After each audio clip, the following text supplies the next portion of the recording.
The Congress of Vienna was a breakthrough moment for Warsaw. The Kingdom of Poland, created as a result, opened up new opportunities for the development of both academic and economic life. The skillful strategy of the Treasury Minister, Duke Drucki-Lubecki, resulted in the rapid growth of industry and, over the next 15 years, an increase in the population of Warsaw from 80 to 140,000.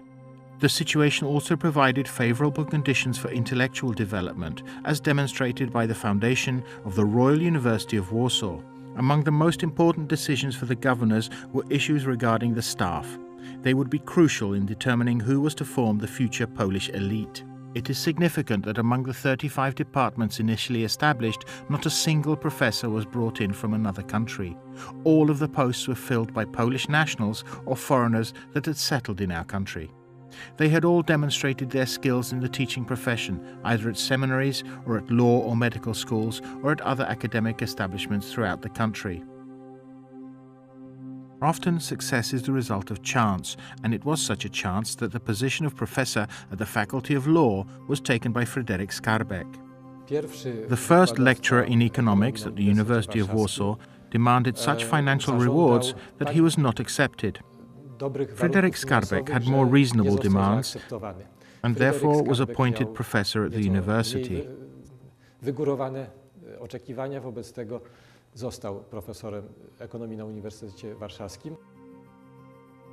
Brought up by the family of his mother, a banker's daughter, first in Toruń and then in their family estate in Żelazowa Wola, from childhood Fryderyk was enamored of French culture. It is not surprising, since his tutor was Mikołaj Chopin. In his memoirs, the economist proudly declares that from the outset he found a mutual understanding with his students. My first appearance at the university department was unquestionably a kind of literary triumph that I will never forget.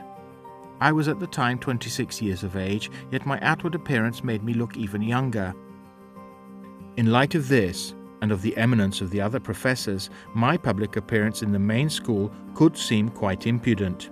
The room where I was to lecture was packed with students, with interested onlookers, and with my friends, the latter awaiting my arrival not without trepidation, whereas the challenge posed by my new vocation and the large audience, including many learned scholars, could have given rise to an understandable anxiety. Yet I felt it less when I stepped to the lectern for the first time, and I delivered my first lecture with such confidence in my voice that I managed to elicit in my audience a visible contentment.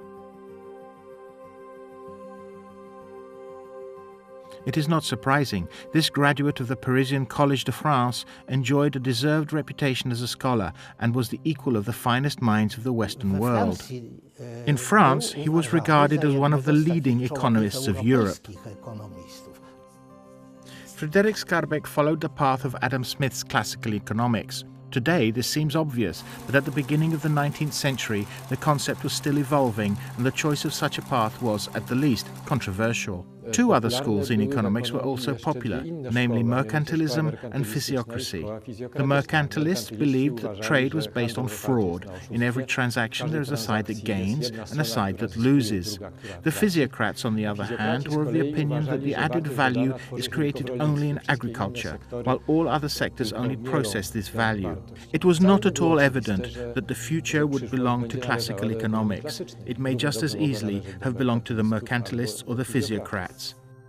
Yet it was not following Adam Smith, but his penetrating insight into the local economic conditions that gained the works of Fryderyk Skarbek wide recognition. Skarbek decided that an individual was always a member of a particular community, that the decisions of the individual are influenced not only by economic calculation, but also by customs, religion, and culture.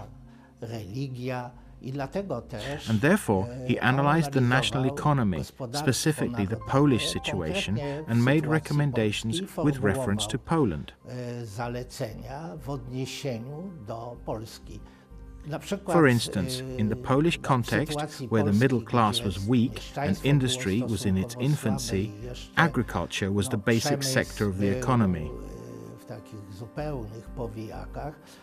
Podstawą było rolnictwo i tutaj Skarbek widział jako główny. Skarbek knew that the peasant farm was the basic economic unit.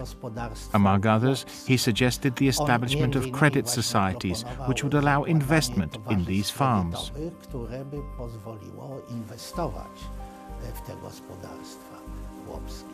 In the first decades of the university's existence, economics was taught at the Faculty of Law. As it turned out, the lack of a separate department of economics was no obstacle in attracting the most outstanding specialists of the time. This situation was repeated over 100 years later. Economics was an extension of another subject. For example, at the Department of Law, there were seminars in economics or something like that, and even the 2007 Nobel Prize winner, Leonid Hurwicz, a graduate of the University of Warsaw, graduated from the Faculty of Law. Although Fryderyk Skarbek taught students at the University of Warsaw for less than 10 years, his social attitude and work in public administration left a lasting mark in Warsaw.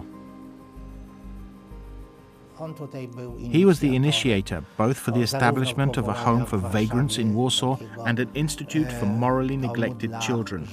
He was also the initiator of a project to build a new prison in Warsaw, which in later years was to leave a tragic mark on our history as the Pawiak prison. W Warszawie nowego więzienia, to jest to tragicznie zapisane w naszej historii więzienie na Pawiaku.